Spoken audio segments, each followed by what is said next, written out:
ये video पैनक्रेटिस patient के लिए बहुत बड़ी गुड न्यूज लेकर आ रहा है। ये बता रहा है कि क्या क्या डीप रिसर्च, नई टेक्निक्स, ये सारी की सारी आज आ चुकी है साइंस में। और मेडिकल साइंस कैसा पैनक्रियाज के जो भी सफरर्स है उनको हेल्प कर रहा है। वैसे हम मानते हैं कि जो पैनक्रियाज में हम जो इलाज करते हैं, जेनेटिक एपिजेनेटिक इलाज, ये ही सबसे एडवांस्ड है और इसके रिजल्ट सबसे बेहतरीन है। बट फिर भी जो साइंटिफिक लेवल पर, जो फिजिकल लेवल पर, टेक्नोलॉजिकल लेवल पर जो रिसर्च हो रहे हैं वो भी आप तक पहुंचना जरूरी है। तो चलिए ज्यादा देर ना गवाते हुए शुरू करते हैं और जानते हैं कि क्या क्या रिसर्च और ट्रीटमेंट्स नए नए आ रहे हैं पैनक्रियाटाइटिस के इलाज के लिए या पैनक्रियास की बीमारी के इलाज के लिए।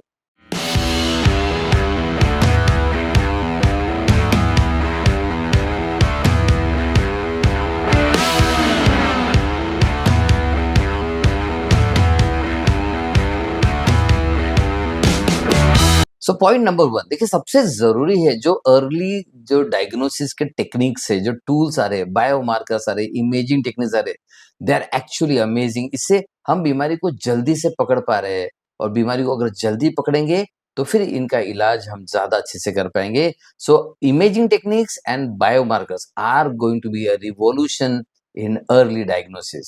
चलिए बढ़ते हुए पॉइंट नंबर टू की ओर। अब ये पॉइंट और इंपॉर्टेंट है, टारगेटेड थेरेपीज। आजकल सभी बीमारी को जेनेटिक माना जाता है। आपने देखा होगा कि हमारे हर वीडियो में मैं बात करता हूँ कि सारी बीमारियां जेनेटिक होती है। वैसे ही पैनक्रियाटाइटिस अब माना गया है कि ये भी जेनेटिक ज्यादा है। तो जेनेटिक अगर है तो इसका इलाज जेनेटिक होना चाहिए और इसलिए टारगेटेड थेरेपीज आ रही है जो स्पेसिफिकली जेनेटिक म्यूटेशंस और बायोलॉजिकल पाथवेज को टारगेट करते हैं। एंड अगर जेनेटिक म्यूटेशन को हम टारगेट कर सके तो डेफिनेट रिजल्ट मिलेगा। और हमारा भी जो इलाज होता है वो जेनेटिक रीप्रोग्रामिंग, अल्टीमेटली हम जेनेटिक्स एंड बायोलॉजिकल पाथवे को टारगेट करते हैं। ऑब्वियसली जो केमिकल बेस्ड साइंस है, जो माइक्रोस्कोपिक साइंस है और मॉडर्न साइंस है, उसके हिसाब से नहीं, हम करते हैं एपी जेनेटिक्स के द्वारा। बट ये एक बहुत ही एडवांस टेक्निक है जो आप सबके लिए आ रही है। तो आपको ये कैसा लगा जरूर बताइएगा। कौन सी टेक्निक आपको सबसे अच्छी लगी ये जरूर बताइएगा। चलिए तेजी से बढ़ते हैं थर्ड पॉइंट की ओर, इम्यूनोथेरेपी। जी हाँ, आज तक आपने देखा था कि पैनक्रेटिस के लिए क्या करते थे, एंजाइम लेते थे, पेन किलर्स लेते थे, इसके अलावा ज्यादा स्कोप नहीं था। आप देखेंगे कि हमारे 1000 से ज्यादा वीडियोस हो चुके हैं। अभी हमने कुछ वीडियोस को अनलिस्टेड किया है तो आपको 800 850 वीडियो दिख रहे होंगे। पहले वीडियो से हमने बात की थी कि इम्यूनिटी पर ध्यान दीजिए। पूरी दुनिया का ध्यान है बीमारी पर। पैनक्रेटाइटिस, इन्फ्लेमेशन, स्टोन आ गया, स्ट्रिक्चर आ गया, नेक्रोसिस आ गया, नेक्रोटाइजिंग पैनक्रेटिस आ गया, ओ माय गॉड हेमोरेज भी आ गया। सभी का ध्यान है सिर्फ बीमारी पर। हमने पहले से कहा इम्यूनिटी पर ध्यान दीजिए। अब पूरा का पूरा साइंस इसके और आ रहा है और कैंसर की तरह पैनक्रेटिस में भी इम्यूनोथेरेपी को तवज्जो दी जा रही है। इम्यूनोथेरेपी को इंपॉर्टेंस बढ़ रहा है and that can be the game changer. Stay tuned for that. लेकिन बता दूं कि इम्यूनिटी पर हम काम बहुत पहले से कर रहे हैं। अमेजिंग रिजल्ट है। तो आपको कोई भी कहता है कि पैनक्रेटिस में इम्यूनिटी पर काम करना चाहिए तो जरूर उसके साथ जुड़ेगा। जरूर नहीं कि पूरी दुनिया हमारे पास आए। हम चाहते हैं कि आप जहां भी हो, अगर आपको कोई जेनेटिक्स और इम्यूनिटी का कॉम्बिनेशन वाला इलाज करने वाला मिल जाए ना, जरूर कीजिएगा, जरूर 100%।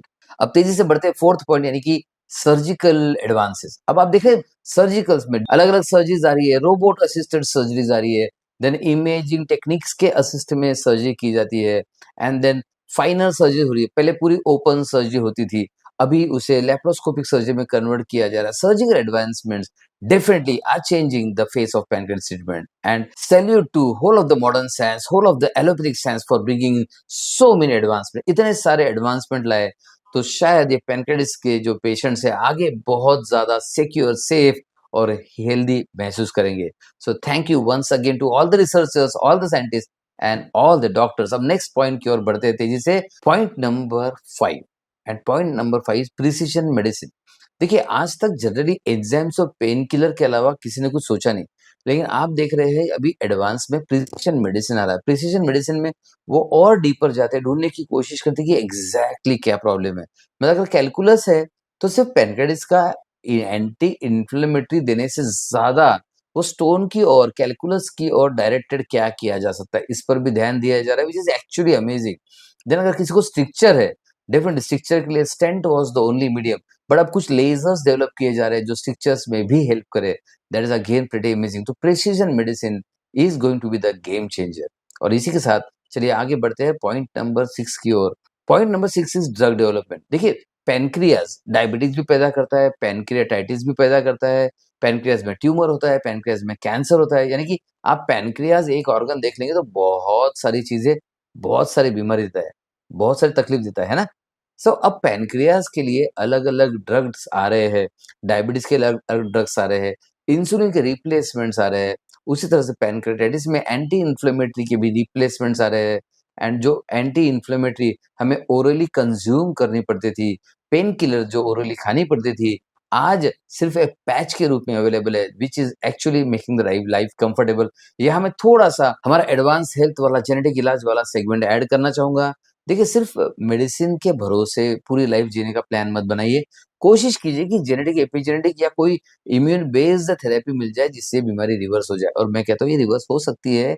आप हमारे टेस्टिमोनियल्स दे सकते हैं। 300 से ज्यादा टेस्टिमोनियल्स हमारे ऑलरेडी यूट्यूब पर अपलोड है और results just with in 5 days मिलते हैं। सो ऑल्दो मेडिसिन आ रही है, पैच वर्क या sustain release medicine drug develop हो रहे हैं, बट कोशिश कीजिए कि इन्हें यूज ना करें, तब तक यूज ना करें जब तक आप इम्यूनिटी बेस्ड और जेनेटिक बेस्ड इलाज आप कर चुके हैं। अब पॉइंट नंबर 7, देखिए ज्यादा इसके बारे में बात करने की जरूरत नहीं है। ये ऐसा सेगमेंट है जो हर चीज को छू चुका है। तो मेडिकल साइंस कैसा अछूता रह सकता है? Artificial intelligence. जी हाँ, एमआरआई मशीन हो या सीटी स्कैन हो या डायग्नोस्टिक हो या थेरेपीज हो, सभी में आर्टिफिशियल इंटेलिजेंस अपनी जगह बना चुका है। धीरे धीरे ऐसा लगता है कि आर्टिफिशियल इंटेलिजेंस हमारे थेरेपीज का नेचुरल पार्ट बन जाएगा। So artificial intelligence is changing the game. All the experts and scientist, you are doing commendable job. So लगे रहिए और लोगों की जिंदगी को बेहतर बनाने की अपनी इस रिसर्च को, प्रक्रिया को बढ़ाते रहिए।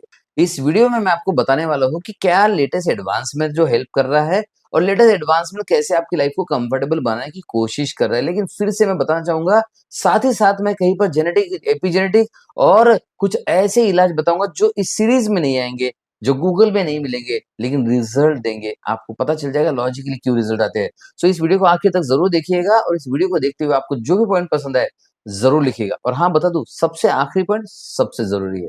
सो चैनल को सब्सक्राइब भी कर लीजिए, बेल आइकन दबा दीजिएगा और इस वीडियो को शेयर करना बिल्कुल नहीं भूलिएगा।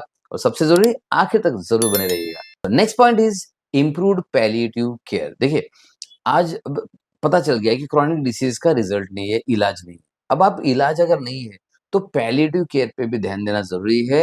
And this artificial intelligence and technology palliative care में बहुत ज्यादा हेल्प कर रही है। रिसेंटली मैंने देखा था कि एक ऐसी चेयर आ गई है जो आप कार में लगा सकते हो, ताकि कोई पेशेंट, मतलब जिसे मुश्किल है, जिसे पाँव का प्रॉब्लम है, आर्टिफिशियल लिम्स है, वो भी आराम से बैठ सकता है। ये एक ही डेवलपमेंट है, फुट केयर में आ गया। वैसे भी कोई भी सिक है, बेड पर है, कोई आईसीयू में है, उसके लिए बहुत सारे एडवांस बेड्स आ रहे हैं, अलग अलग थेरेपीज आ रही है। ये एडवांसमेंट डेफिनेटली लाइफ कंफर्टेबल कर रहा है। लेकिन फिर से मैं रिपीट करूंगा, genetic based, epigenetic based, immunity based, immunotherapy based, और एक जो शायद ये लिस्ट में ना आए, आखिरी में बताने वाला हूँ, वो थेरेपीज कर सको तो पहले कर लीजिए, शायद इन सारे एडवांसेस की जरूरत ना पड़े। Then comes biomedical engineering. इस टॉपिक के बारे में बहुत ज्यादा बात नहीं की जा सकती अभी, क्योंकि लेटेस्ट मेडिसिन सब कुछ चल रहा है, डेवलपमेंट चल रहा है। बायोमेडिकल एरिया ऐसा एरिया जिसमें लगातार ग्रोथ हो रही है, लगातार प्रगति हो रही है। तो बायोमेडिकल इंजीनियरिंग एक बहुत बड़ी उम्मीद की किरण लेकर आ सकता है, लेकिन यहाँ पर ज्यादा चर्चा नहीं कर सकते। तो चलिए आगे बढ़ते हैं नेक्स्ट पॉइंट की ओर। And the next point is collaborative research. देखिए, बहुत सारा रिसर्च हो रहा है। आप आज भी देखेंगे $1 बिलियन रिसर्च चल रहा है। सो ये जो मॉडर्न मेडिसिन है, जिसे एलोपैथिक मेडिसिन भी कहा जाता है, ये जो रिसर्च का एस्पेक्ट है, एडवांस चीजें डेवलप करने का एस्पेक्ट है, इसके लिए इनकी कोई बराबरी नहीं कर सकता। They are doing the best. So thank you for each every scientist once again and all the doctors, कि आप जो रिसर्च कर रहे हैं, डेफिनेटली इससे लोगों की लाइफ आसान होने वाली है।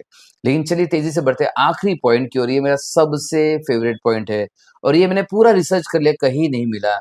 Mind based therapies. देखिए, आप मानो या ना मानो, जानो या ना जानो, हर बीमारी में माइंड का हिस्सा होता है, स्ट्रेस का हिस्सा होता है, टेंशन का हिस्सा होता है। आपके लाइफ में जो आपने दुख, दर्द झेले, उनका हिस्सा होता है।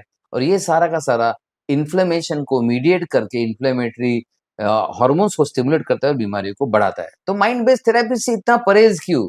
देखिए, लोग कहते हैं बीमारियां मनोशारीरिक होती है, तो मैं कहता हूँ इलाज मनोशारीरिक क्यों नहीं होते। सो माइंड बेस्ड थेरेपीज तो सबसे पहले कीजिए कि जब तक माइंड निगेटिव है, जब तक माइंड में सारा कचरा पड़ा है, जब तक माइंड में टॉक्सिक थॉट्स और विचारों का पॉइजन पड़ा है, कोई भी मॉडर्न थेरेपी हो, कितना भी बड़ा इलाज कर लो, आपको फायदा नहीं होगा। सो माइंड बेस्ड थेरेपीज अगर हो सकता है ज़रूर कीजिएगा। हम रेगुलरली करते हैं। अगर आपको कहीं नहीं मिलता तो आप हमारे पास भी आ सकते हैं। इसके बारे में और कुछ जानना चाहते हो तो ज़रूर लिखिएगा। हमारा 5 डेज़ प्रोग्राम पूरी दुनिया में फ़ेमस है। पूरी दुनिया से लोग आते हैं हमारे सेंटर पर। अगर आपको लगता है 5 दिन में आपको 6 महीने का रिज़ल्ट चाहिए, ज़रूर आइएगा। आपको लगता है इसके बारे में और ज़्यादा जानकारी चाहिए, ज़रूर लिखिएगा। और अगर आप हमारे किसी टीम से बात कर रहे हो, उन्हें भी ज़रूर पूछिएगा, ये 5 डेज़ में क्या होता है? 5 डेज़ में क्या मेरी लाइफ़ सही में चेंज हो सकती है? और जी हाँ, चेंज हो सकती है। सो ये वीडियो कैसा लगा ज़रूर बताइएगा, ज़्यादा से ज़्यादा लोगों तक शेयर कीजिएगा और आपको कोई सवाल हो तो ज़रूर लिखिएगा। बने रहिए हमारे साथ, चैनल को सब्सक्राइब कर दीजिए, बेल आइकन दबा दीजिए और ऐसे ही हिलते रहिए, एन्जॉय करते रहिए।